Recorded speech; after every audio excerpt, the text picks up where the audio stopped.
पडळकर आणि जितेंद्र आव्हाड यांचे कार्यकर्ते भिडलेले आहेत। कालच या दोघांमध्ये वाद झालेला होता। काल शिवीगाळ सुद्धा झालेली होती आणि दोघांमध्ये विधान भवनाच्या मुख्य गेटच्या समोर वाद झाला होता आणि कदाचित त्याचीच परिणिती आज असावी। पडळकर आणि जितेंद्र आव्हाड यांचे कार्यकर्ते एकमेकांना भिडलेले आहेत।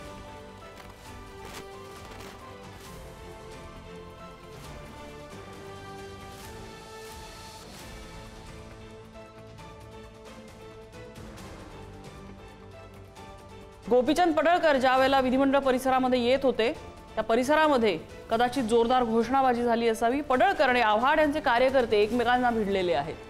काल जितेंद्र आव्हाड आणि गोपीचंद पडळकर गेटच्या समोर विधिमंडळाच्या गेट समोर आमने सामने होते।